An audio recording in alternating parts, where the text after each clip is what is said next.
Welcome back to our channel mga kamaster. Mag-recap lang tayo sa modaya natin. So Brimood Premium nga pala yung ginamit nating pang-bleach dito mga kamaster. At 1 week before the competition ay nag-bleach na tayo ng 2 times dito. So itong kanyang resulta after ng 2 washout. At dito naman mga kamaster, ito na yung pangatlo na pag-bleach namin before the competition.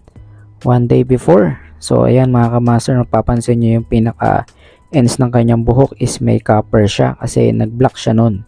Nakalimutan ko siyang sabihan at gumamit tayo dito ng Superflex ng Brimood din para maiwasan nating masira yung pinaka ends o yung dulo ng kanyang buhok. So para ma-achieve natin yung pinaka fail yellow niya at kailangan natin ma-achieve yung white na ash white.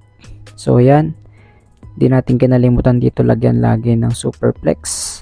Bali yung pang-4 saka pang-5 na pag-bleach natin is kailangan nating ingatan at iwasan nating masunog at masugatan din yung scalp ng ating model.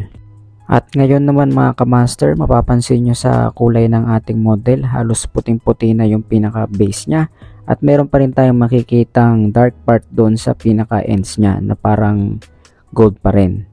Dito para ma-achieve natin yung ash white nya is nag-highlights ako dito dahil i-blend ko lang siya doon sa ash para magkaroon ng transition yung kanyang color. So napaka-common at napaka-simple lang ng kulay na ginawa natin dito mga kamaster. Nilagyan lang natin siya ng magandang transition na kapag inayos natin siya is napaka-angas niyang tignan. Simple pero madating yung kanyang kulay. So sa kulay na ginawa ko rito mga kamaster, pati yung kilay ng ating model ay kinulayan ko rin para mas mag-blend sa kanyang skin tone. At ito yung kanyang after kapag suot niya na yung kanyang suit or yung coat. So nandito na nga tayo ngayon sa pinaka battle arena. At yan mga kamaster, ang ginawa kong gupit dito is mullet na naka textured yung taas at binuo-buo natin para mas kumalat yung kanyang kulay.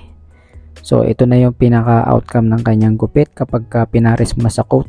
Bali pangatlong sali ko na to mga kamaster at kahit papaano ay pinalad tayo sa pagkakataon na ito at binigay sa atin yung isang tropeyo.